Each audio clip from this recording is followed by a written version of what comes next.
이 시간 우리 믿음의 고백 드림으로 말씀 앞에 나가도록 하겠습니다. 하나님 나를 사랑하신다.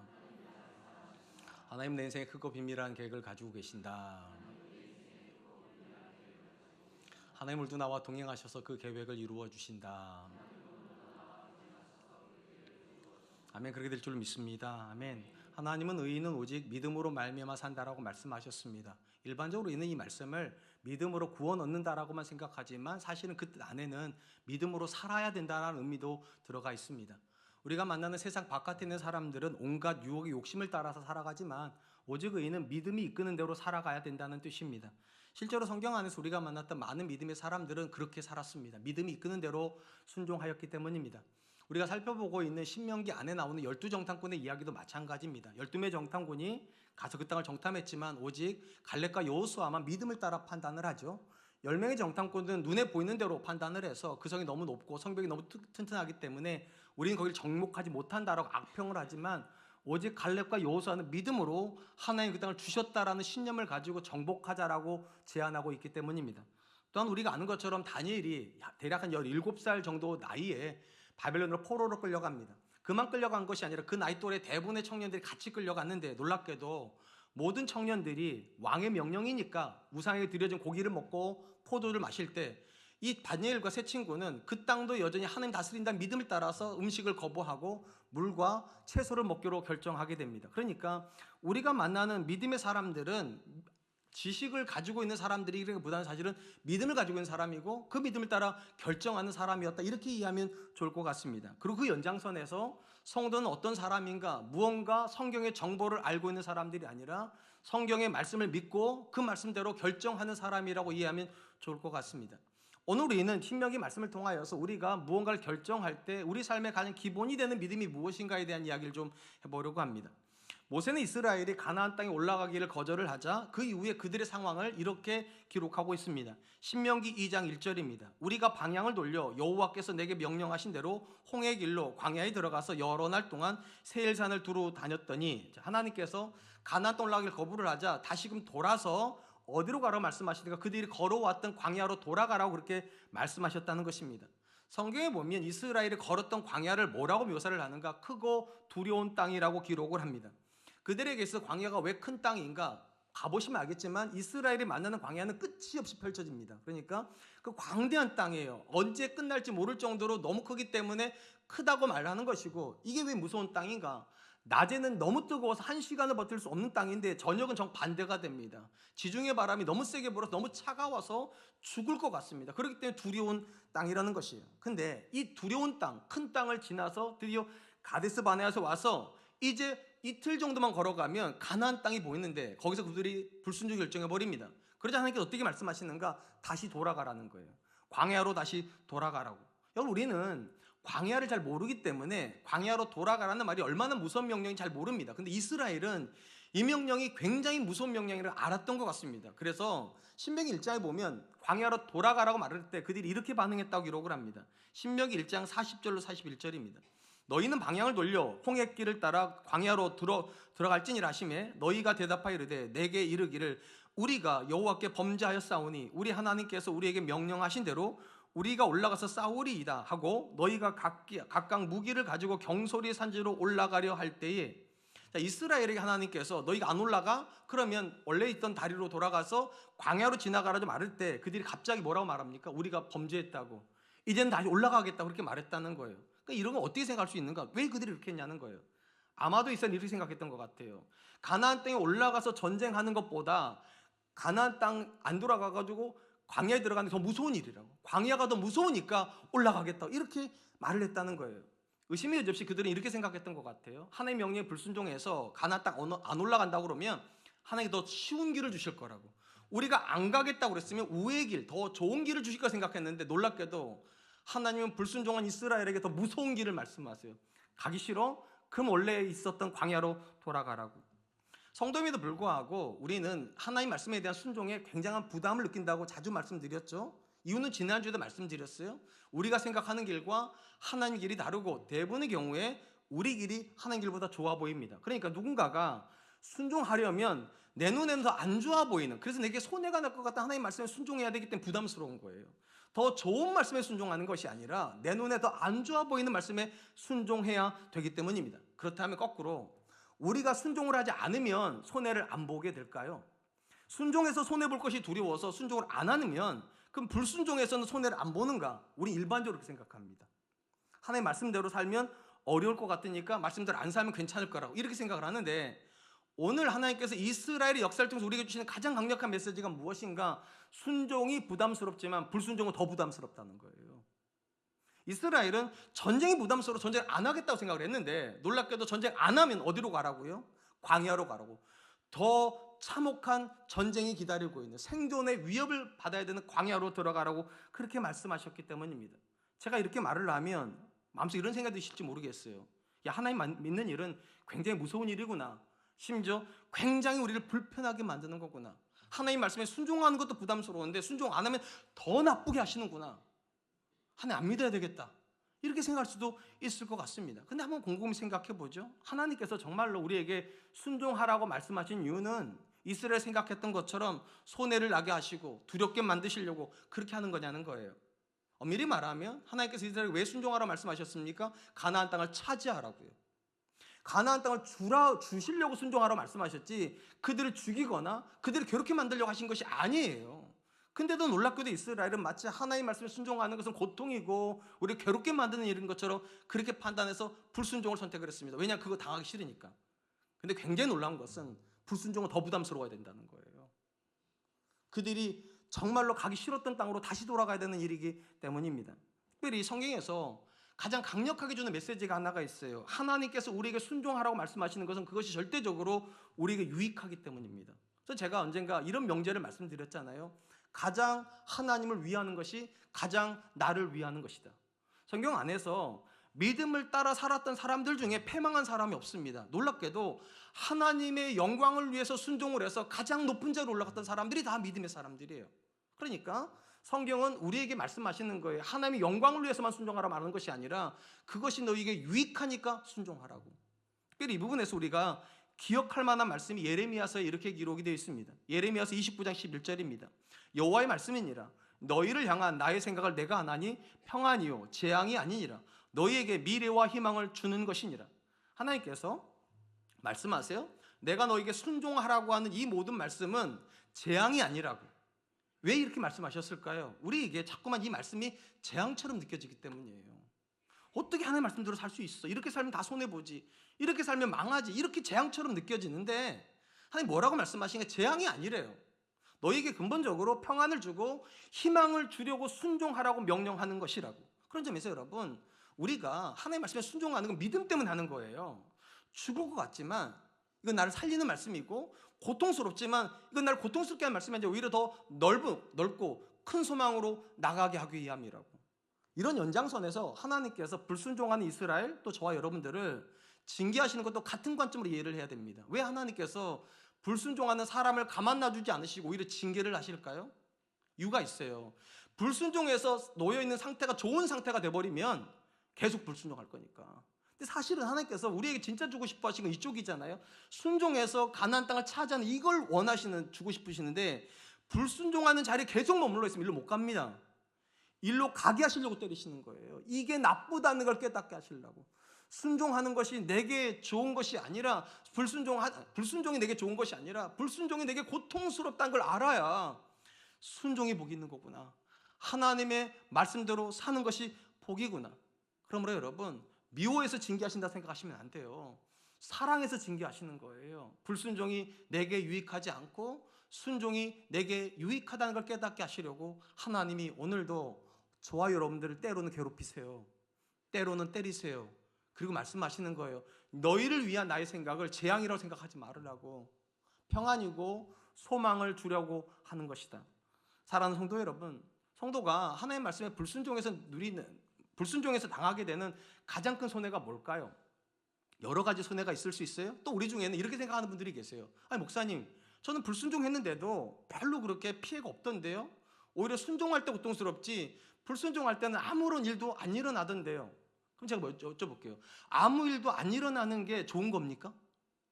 여러분 인생에 아무 일도 안 일어나고 그냥 남들대로 살고 남들처럼 적당히 만족하고, 그게 하나님께서 여러분들에게 원하시는 신앙이냐는 거예요. 사실 신앙의 본질은요, 무언가가 일어나는 거예요. 그래서 이렇게 말하는 거예요. 여호와가 나의 목자시니 내게 부족함이 없다. 그러니까 불순종에서 누리는 가장 큰 피해는요, 만족함이 없는 거예요. 그냥 적당하게는 하실 수 있어요. 남들처럼 적당하게 행복하다고 생각하고 적당하게 그렇게 누리면서 살 수 있어요. 근데 절대 이렇게 못 살아요. 하나님이 내 인생에 계셔서 나는 만족한다. 그러니까 불순종의 가장 큰 손해는 여러분 인생에 하나님의 만족이 없어지는 것입니다. 그러니까 기억하세요. 어떤 사람도 순종이 부담되지 않아서 순종하는 사람은 없습니다. 다 모든 순종은 부담스럽습니다. 오늘도 아마 연휴에 중간쯤에 들어가는 주일이니까 아침에 일어났을 때 이런 생각이 드셨을지 모르겠어요. 긴 연휴니까 오늘만큼은 좀 집에서 TV 틀어놓고 영상 예배 드릴까? 아마 그러셨을 것 같아요. 근데 왜 나오셨어요? 마음속에 이런 생각이 들겠죠? 그게 정말 온전한 예배일까? 내가 몸이 불편해서 영상 예배를 드리겠다는 그 예배가 온전한 예배일 거예요, 분명히요. 또는 해외에 나가 있기 때문에 시차가 다르고 그래서 현지에서 현지 예배를 드릴 수 없기 때문에 영상 예배를 드리는 거라면 그건 온전한 예배일 수 있겠어요. 근데 내가 아무 문제가 없는데 얼마든지 예배 드릴 수 있는데, 근데 내가 불편하다는, 내가 몸이 좀 힘들고 어렵다는 이유로 그 주의를 안 지킨다면 그게 온전한 예배는 아니겠죠. 그러니까 그 마음에 찔림이 있어서 나오셨을 것이고, 시간이 남아서 봉사한 사람이 어디 있겠습니까? 하나님께서 그 봉사를 기뻐하신다는 믿음이 있으니까 순종하는 것이고, 심지어 재정이 남아돌아서 11조 하는 분들이 어디 있겠습니까? 누구나 다 재정은 부족합니다. 목사인 저도 마찬가지예요. 근데 왜 11조를 하고 왜 감사 헌금을 하고 왜 헌금을 합니까? 그것이 하나님께로 왔다는 믿음이 있으니까요. 그리고 근본적으로 그 모든 걸 통해서 하나님 내게 복 주신다고 믿으니까, 하나님의 명령은 궁극적으로 내게 복이 된다, 이 믿음이 있어야 순종합니다. 우리 사랑하는 은혜교 성도님들에게 이 믿음이 있었으면 좋겠어요. 하나님을 위하는 것이 하나님께 영광으로 끝나지 않습니다. 하나님을 위하는 것이 내게 복이 됩니다. 그런 은혜가 있기를 주님의 이름으로 축복합니다. 한편 광야 1세대가 광야에서 모두 죽고 나는 40년의 끝자락이 되었을 때 하나님께서 이스라엘에게 이렇게 명령을 하십니다. 이 3절로 5절 말씀입니다. 너희가 이 산을 두루 다닌 지 오래니 돌이켜 북으로 나아가라. 너는 또 백성에게 명령하여 이르기를 너희는 세일에 거주하는 너희 동족 에서 자손이 사는 지역으로 지날진대 그들이 너희를 두려워하리니 너희는 스스로 깊이 삼가고 그들과 다투지 말라. 그들의 땅은 한 발자국도 너희에게 주지 아니하리니 이는 내가 세일산을 에서에게 기업으로 주었음이니라. 자, 40년 광야 거의 끝자락에서 이스라엘 어디를 지나가고 있었는가? 남쪽 에서, 그러니까 에돔 지역을 지나가고 있었는데 하나님 뭐를 이렇게 말씀하세요. 이제는 광야에서 나가서 북으로 나가라고. 지난 주간에 말씀드린 것처럼 요단 동편 땅으로 향하여 가라는 것입니다. 가면서 어느 땅을 지나가게 될 건가? 에돔 땅을 지나가게 되는데 그 땅은 함부로 지나가지 말래. 왜냐? 그 땅은 에서에게 준 땅이니까 너희가 그들 두렵게 하지 말고 지나가면서 불편함을 다 없애주라고, 그렇게 지나가라고 그렇게 말씀하셨습니다. 창세기 기록에 보면 하나님께서 아브라함에게 언약을 주시죠. 그리고 그 언약이 누구에게 승계됩니까? 이삭에게 승계가 됩니다. 그리고 이삭이 두 아들을 낳아요. 에서와 야곱을 낳습니다. 그런데 하나님께서 장자인 에서를 선택하지 않으시고 차자인 야곱을 선택해서, 이유는 간단하죠. 야곱이 믿음의 사람이기 때문에. 그리고 이 야곱에게서 12아들이 나와서 12지파가 됩니다. 그러니까 구원의 관점에서, 그러니까 구속사적 관점에서 놓고 보면 하나님은 야곱을 선택해서 가나안 땅을 주셨다면 에서는 버림받은 겁니다. 왜냐하면 이것이 선택이라면 이쪽은 버림이 있기 때문에. 자, 버림받은 것 같고 버림받아서 어쩔 수 없이 이들이 밑에 땅으로 내려가서 세일 땅을 정복해서 그 땅에 정착한 것 같아요. 근데 놀랍게도 신명기는 그렇게 말하지 않는다는 거예요. 뭐라고 말하는가? 야곱을 선택하고 그에게 12명의 아들을 주고 그들에게 가나안을 땅을 준 것처럼 똑같이 에서에게도 내가 세일산을 줬고 그래서 그들이 에돔 민족을 이루어서 거기 살았다. 쉽게 말하면 에서가 세일 땅을 정복한 것이 아니라 하나님이 그들에게 그 땅을 주셨기 때문에 그들이 거기에 거하게 되었다. 준 땅이니까 뺏지 못한다. 너희가 여기서 멈추지 않아요? 앞에 말씀드린 거죠. 북진을 해가지고 요단강 동편 땅으로 전진해 나갈 때 누구를 만나게 되는가? 모압을 만납니다. 똑같이 말씀하세요. 모압을 괴롭게 하지 말으라고. 암몬을 만납니다. 암몬을 괴롭게 하지 말라고. 왜냐하면 이 두 민족이 다 아브라함의 조카 롯의 후손이거든요. 그러니까 내가 그들에게 이 땅을 주었으니까 너희는 그들을 괴롭게 하지 못한다. 여러분 이것이 뭘 말하는 건가? 놀랍게도 하나님은 구원의 역사만 만들고 계시는 것이 아니라 구원의 역사에서 벗어나 있는 세상 역사도 하나님이 주관하고 계시다는 거예요. 에서가 그 땅을 정복한 게 아니에요.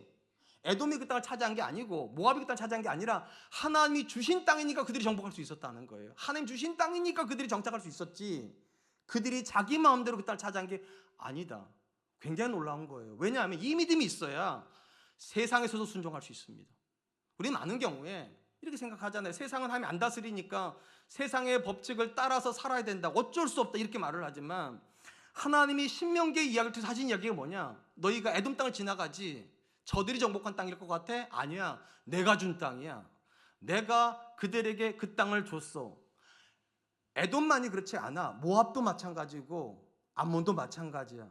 너희가 밟는 모든 땅, 너희가 지나가는 모든 땅은 다 내가 다스리는 땅이야. 그러니까 순종해. 얼마든지 순종하고도 손해보지 않아. 우리는 이 땅에서 인류가 머물면서 흔적을 남겼던 모든 시간의 기록을 역사라는 말로 이해를 합니다. 그리고 우리가 너무나도 잘 아는 아놀드 토인비라는 영국의 역사학자가 역사를 뭐라고 정의했습니까? 도전과 응전이라고 정의했습니다. 그러니까 끊임없이 시간 속에 인간은 도전을 받는다는 거예요. 문명의 도전도 받고 자연의 도전도 받고 어떤 사건의 도전을 받을 때마다 그 도전으로부터 생존하기 위해서 몸부림치면서 역사의 흔적을 남긴다. 그 흔적의 총합이 역사가 된다. 그러니까 아놀드 토인비는 역사를 사람의 기록으로 이해한 거예요. 사람이 실현을 통해서 흔적을 남긴다. 근데 성경은 좀 관점이 다릅니다. 성경은 역사를 사람의 기록으로 이해하지 않아요. 왜냐?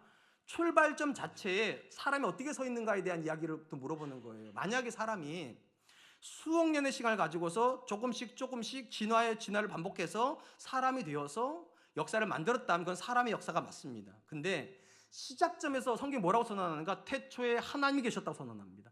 사람이 있지 않아요. 역사의 출발점에 하나님이 계세요.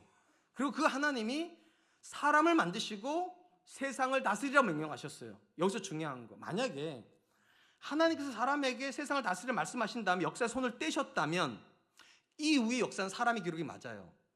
근데 성경이 뭐라 말하는가? 단 한순간도 하나님이 역사에 손 떼신 적이 없대요. 이 말은 우리 인생에서 하나님께서 한순간도 여러분을 손 놓고 계신 적이 없었다는 뜻입니다. 때로는 내 인생에 하나님이 안 계신 것 같은 순간이 있을 수 있어요. 그렇게 느껴질 수 있어요. 근데 그건 느낌이지 성경은 한 번도 말한 적이 없어요. 내가 너에게서 눈을 뗀 적이 없다고.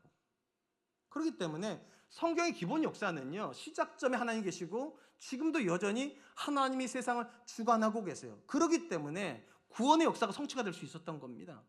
가장 놀라운 것은 이스라엘 역사에 두 번의 큰 위기가 있었죠. 첫 번째 위기는 400년 애굽의 포로기, 두 번째 위기는 70년 바벨론 포로기.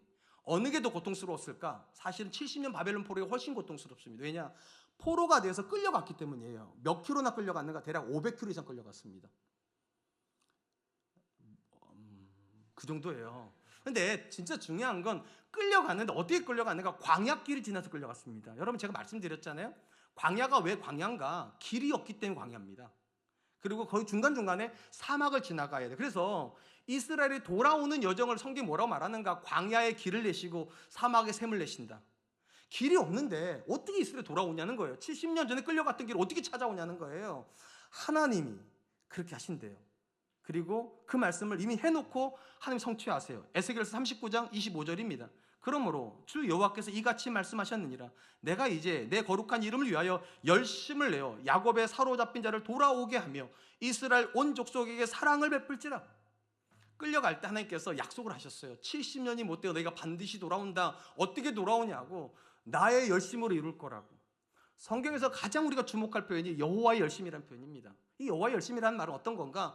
역사 속에서 하나님께서 손 놓고 계시지 않는다는 거예요. 끊임없이 개입하셔서 역사가 잘못된 방향으로 하지 못하도록 하나님이 지어 성취하신다고. 반드시. 그렇기 때문에 내가 너희를 70년 만에 반드시 돌아오게 할 거고 돌아오는 동안에 길 잃어버릴 염려하지 말라고. 내가 광야에 길을 낼 거라고. 돌아오는 동안에 목말라 죽을 염려하지 말으라고. 사막의 샘을 내가 낼 거라고. 이렇게 해서 이스라엘 회복될 수밖에 없어요. 여러분 그런 관점에서 놓고 보면 하나님께서 우리 인생관을 향해서 명령하시는 거 순종해야 되는데 가장 중요한 믿음이 무엇입니까? 지금도 여전히 하나님이 다스린다는 이 믿음이요. 이 믿음이 없으면 우리 순종하기가 어려워요. 저는 요즘 제가 이제 인생을 많이 살진 않았는데 그래도 제법 산 것 같아요. 요즘 가장 많이 하는 것이 제 인생을 돌아보는 거예요. 50 중반쯤 되니까 이제 자꾸 돌아보게 돼요. 그리고 제가 제 자신에게 물어봐요.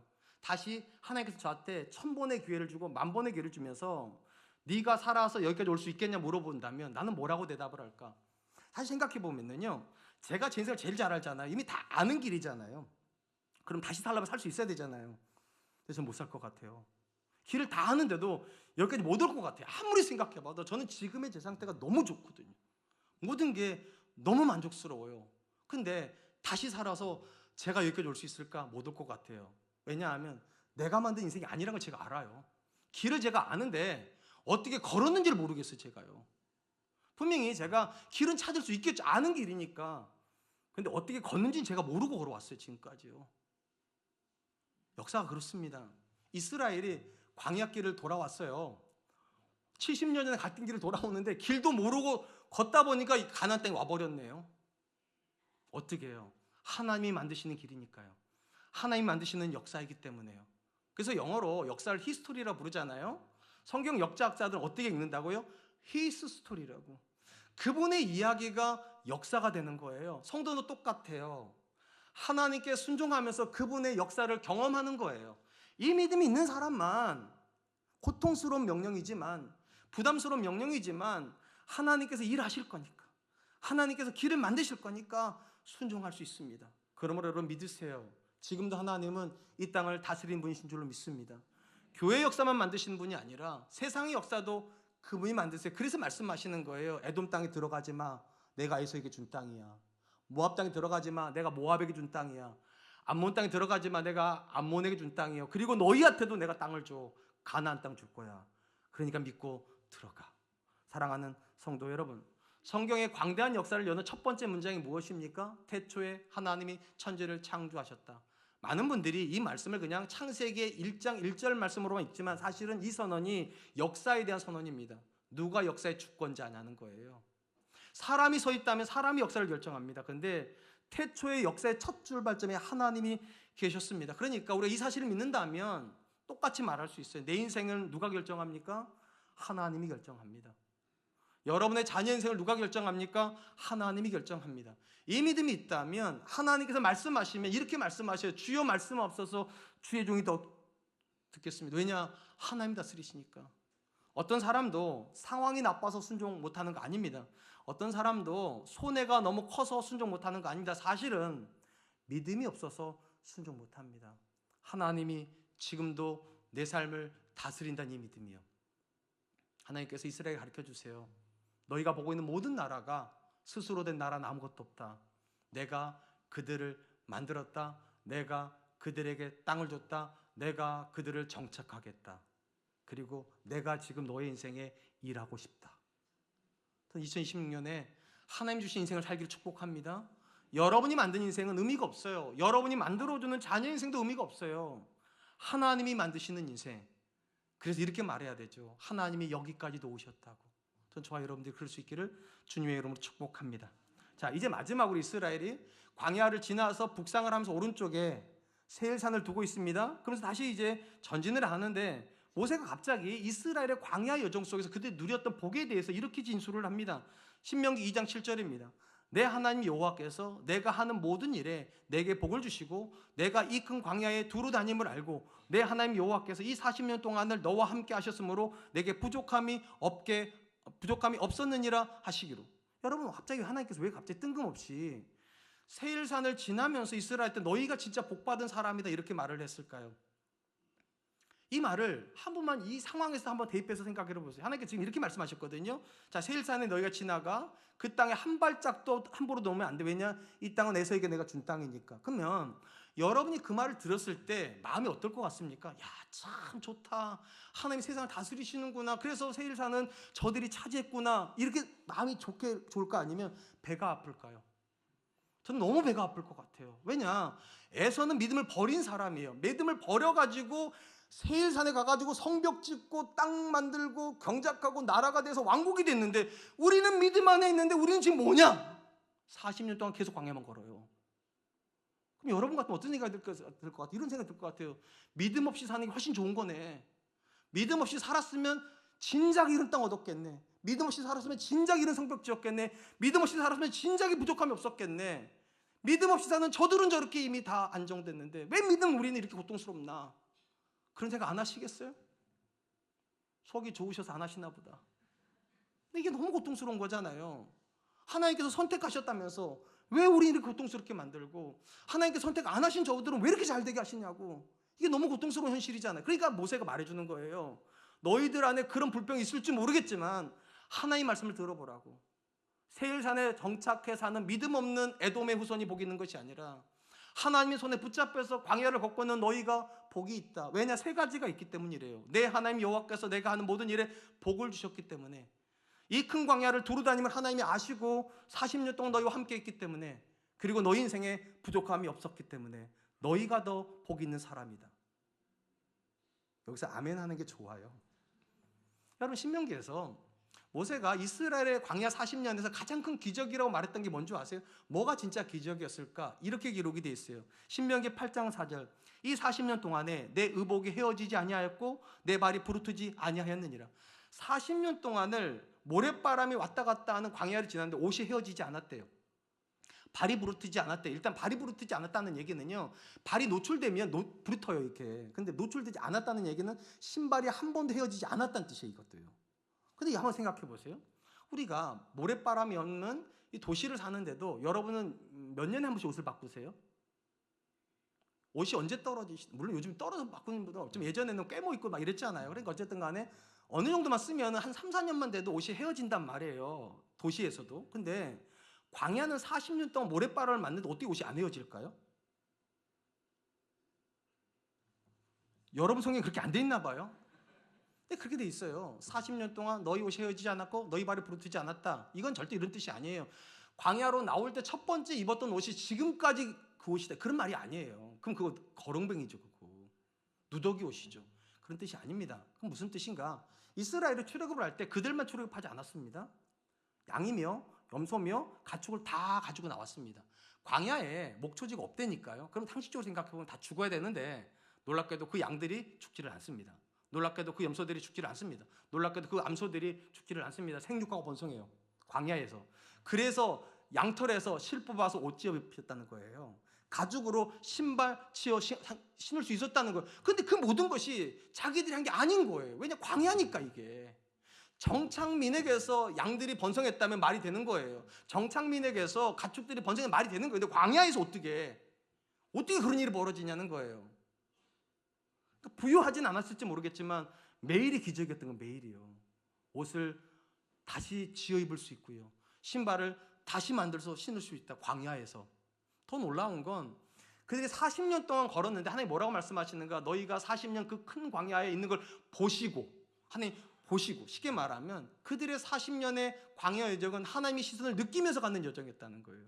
하나님이 나를 아신다고, 하나님 나를 보고 계신다고. 어떻게 알 수 있는가? 낮에 그들이 너무 뜨거워하는 걸 하나님 보시고 뭐 해주셨습니까? 구름 기둥을 세워주셨어요. 밤에 그들이 너무 추워하는 걸 하나님 보시고 뭐 해주셨습니까? 불 기둥을 세워주셨어요. 그러니까 물질적으로 놓고 보면 세일산 사람들이 훨씬 부유하죠.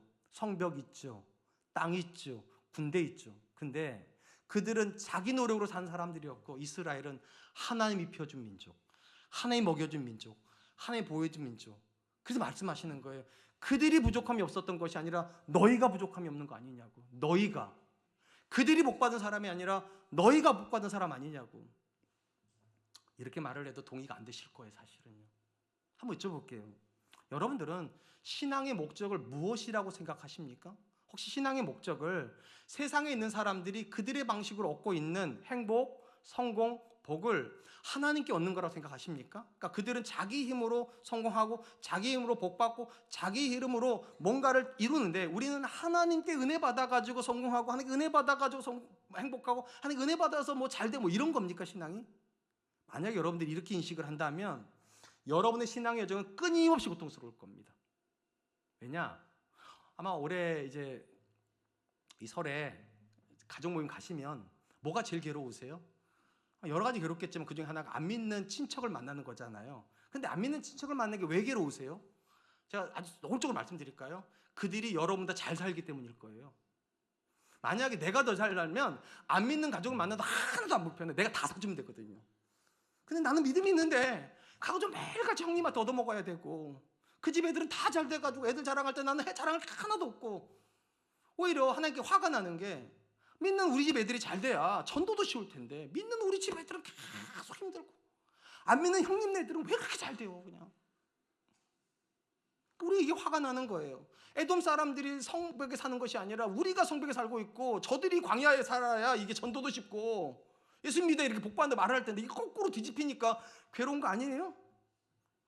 화도 안 나세요 이제는요? 너무 당연해가지고. 이게 무슨 말인가? 우리가 만약에요, 그들이 신앙 바깥에서 얻는 것을 우리가 신앙 안에서 얻으려고 하면 끊임없이 고통스러울 거라는 거예요. 왜냐? 하나님은 그렇게 신앙을 규정하지 않으시니까. 그럼 신앙은 뭡니까? 다시 말씀드리게, 신앙은 그들이 하나님 바깥에서는 절대로 얻을 수 없는 것을 하나님 안에서 얻는 거예요. 정신 다시 똑바로 차리시고, 그들이 세상에서는 절대로 얻을 수 없는 것을 하나님 안에서 얻는 걸 신앙이라고 부르는 거예요. 그리고 그건 딱 하나밖에 없어요. 하나님이요.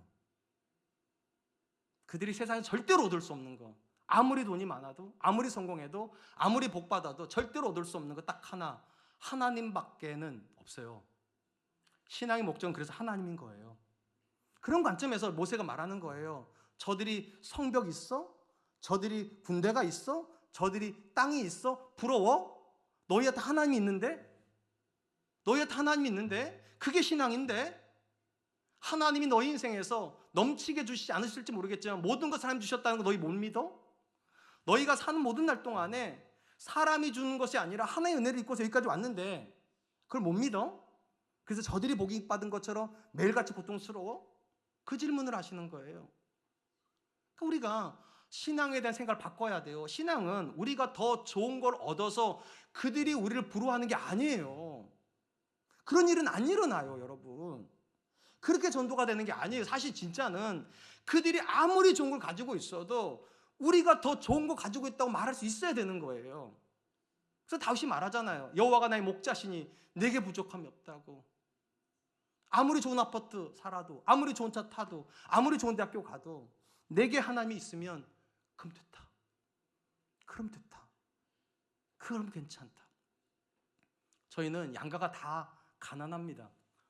저희 친가 쪽도 가난하고 저희 처가 쪽도 가난합니다. 근데 두 집안이 다 믿음이 좋습니다. 특별히 어머님들이 믿음이 좋습니다. 제가 우리 어머니를 만나면 우리 어머니가 늘 하는 얘기가 있어요. 너무 감사하다. 너무 감사하다. 저는 그때 이해가 안 돼요. 왜냐면 너무 가난하시거든요. 우리 어머니가 너무 가난하다 이래야 되잖아요. 근데 만날 때마다 매일같이 너무 감사하다. 너무 감사하다. 하나님이 계셔서 우리 아들 목사가 이렇게 목회를 하고, 하나님 계셔서 우리 손주들이 저렇게 하고 있고, 너무 감사하다. 명품 백을 들고 있는 게 하나도 없는데, 좋은 집에 사시는 것도 아닌데, 좋은 거 먹는 것도 아닌데 뭐가 그렇게 감사할까요? 우리 장모님은 더 가관이에요. 죄송하지만 우리 장모님 제가 결혼할 때부터 아프셨어요. 그래서 거의 해외여행 한 번도 해본 적도 없고 국내 여행도 해본 적도 없고 바깥에서 밥도 못 드세요. 외부 음식 못 드시니까 늘 집에만 계세요. 늘 자리 하나 차지하시고 계속 기도만 하세요. 그러면서 저 만나면 뭐라고 하는지 아세요? 정 목사 너무 감사하네. 정서방 너무 감사하네. 하나님이 계셔서 너무 좋네. 뭐가 그렇게 좋을까요? 해외여행 한 번 가본 적도 없고 비행기 한 번 타본 적도 없고 좋은 거 먹은 적도 없는데 집도 조만해가지고 손주들이 앉을 자리도 없는데 뭐가 그렇게 좋을까요? 만약에 우리가 물질적인 소유가 그들보다 더 나아서 내가 좋은 사람이라면 우리는 행복할 수 없습니다. 하나님 그렇게 해주지 않아요. 절대로요. 성벽을 에돔 사람한테 줘버렸다니까요. 땅을 에돔 사람 줘버렸다니까요. 군대를 에돔 사람 줘버렸다니까요. 그리고 이스라엘은 광야에다 놔두시고 하신 말씀이 무엇이냐? 저들에게 땅이 있어. 맞아. 저들에게 성벽이 있어. 맞아. 근데 너한테도 있어. 내가 있잖아. 내가 너와 함께 있잖아. 그래서 네가 부족함이 없잖아. 여러분, 신앙의 본질은 그런 거예요. 하나님이 나에게 있으면 됐다. 그것이 만족이다. 신앙 안에서 이런 삶을 살았던 사람들이 있어요. 사도 바울이 복음 사역을 하다가 어느 날 잡힙니다. 그래서 로마의 재판을 받기 위해서 중간 기착지로 가이사라 지역에서 감옥에 갇혀 있습니다. 그때 어느 날 아그리빠 왕이라고 한 사람이 찾아와서 그 앞에서 자기 신앙을 변론을 합니다. 자, 왕이 앉아 있고 양 옆에 이제 귀관들이 앉아있겠죠. 높으신 분들이 앉아있고 거기서 바울이 자기 신앙의 연장을 다 훑어요. 그다음 마지막 고백을 뭐라고 말하는가 이렇게 고백을 합니다. 사도행전 26장 29절 바울이 이르되 말이 적으나 많으나 당신뿐 아니라 오늘 내 말을 듣는 모든 사람도 다 이렇게 결박된 거 외에는 나와 같이 되기를 하나님께 원하나이다 하니라. 여러분 잘 들어보세요. 쇠사슬 매어 있어요. 칭칭 감겨 있어요. 도망갈까 뒤쪽으로도 묶어놨어요.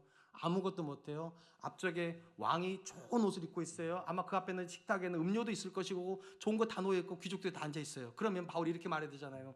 당신들은 어떻게 살다 거기 자리까지 갔습니까? 나도 당신처럼 살고 싶었는데 어쩌다 보니까 내가 이렇게 죄수가 됐다고. 나는 참 불행한 사람이라 이렇게 돼야 되는 거잖아요, 사실은요. 근데 바울이 뭐라고 말하는지 아세요? 나는 당신들이 하나도 안 부럽습니다. 당신들의 권력이 하나도 안 부럽습니다. 당신들의 부유함이 하나도 안 부럽습니다. 대신에 이 쇠사슬에 매어 있는 것 빼고는 다 당신들이 나처럼 되었으면 좋겠습니다.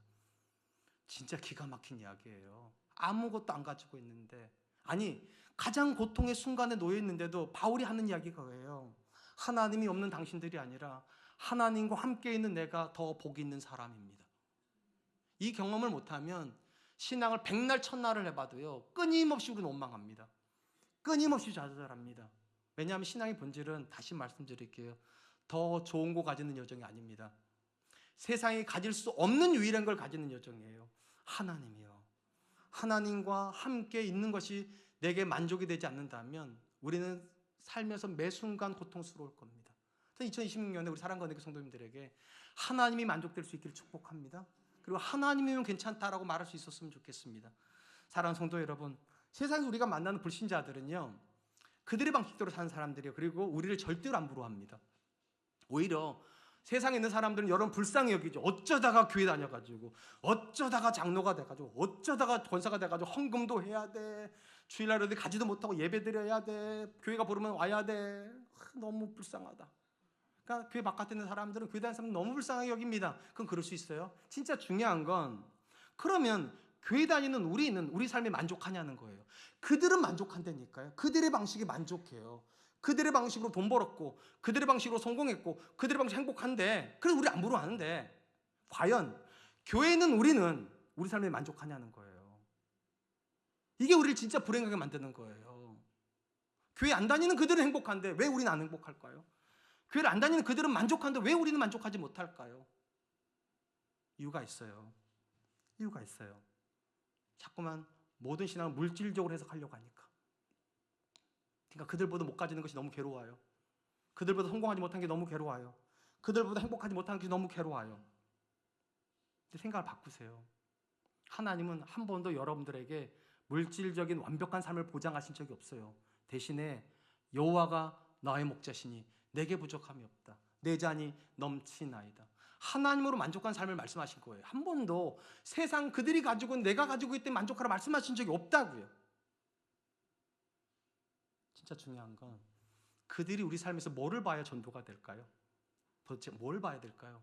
여러분들이 국산차 탈 때 저들이 국산차 탈 때 우리가 외제차 타야 될까요? 그들이 평범한 가방 들고 갈 때 우리는 루이비 샤 이런 거 들고 다녀야 막 그게 전도가 될까요? 그런 개념이 아니에요. 그들이 절대로 가질 수 없다고 생각했던 만족을 하나님 안에서 여러분이 가질 때, 그때만 복음은 복음입니다. 그래서 누가 이런 얘기를 했잖아요. 세상 사람 날 부러워 아니하여도 나도 세상 사람 부럽지 않네. 분명한 건 세상 사람 여러분 안 부러워합니다. 죽었다 깨어나도 안 부러워합니다. 진짜 중요한 건 나도 안 부러울 수 있냐는 거예요. 여러분 제가 이런 말 죄송하지만 신앙의 가오가 뭡니까 도대체? 그들보다 더 좋은 차 타셔야 되겠습니까? 그들보다 더 좋은 집 가지셔야 되겠습니까? 그들보다 더 성공해야 되겠습니까? 저는 그렇게 생각하지 않습니다. 진짜 중요한 건 나도 너희들이 안 부럽다고. 너희가 나 안 부러운 것만큼이나 나도 너희가 안 부럽다고. 왜냐? 너희가 모르는 하나님을 내가 아니까. 너희가 모르는 하나님은 내 자녀가 아니까. 너희가 모르는 진정한 만족과 진정한 기쁨을 우리 가정이 아니까. 이제 우리가 안 믿는 가족을 만나러 갈지도 모르겠습니다. 어깨 펴세요. 그까짓 거 집 좀 넓으면 뭐합니까? 그까짓 거 좀 좋은 차 타면 뭐합니까? 그까짓 거 좀 조금 성공하면 배는 좀 아프겠지만 뭐 그렇게 중요하겠습니까? 진짜 중요한 건 우리는 다른 만족을 가지고 있다는 거잖아요. 그들이 신앙 바깥에 절대 얻을 수 없는 하나님이라는 분, 하나님이 여러분과 함께 가실 줄 믿습니다. 하나님이 여러분의 여정에 함께 계실 줄 믿습니다. 그리고 이렇게 고백하세요. 여호와가 나의 목자시니 내게 부족함이 하나도 없다. 이제 말씀을 맺으려고 합니다. 오늘 우리는 이스라엘의 불순종을 통해서 우리가 붙잡아야 되는 믿음의 고백이 무엇인지에 대한 이야기를 해봤습니다. 첫 번째로 이렇게 고백을 했어요. 순종이 우리에게 유익하다.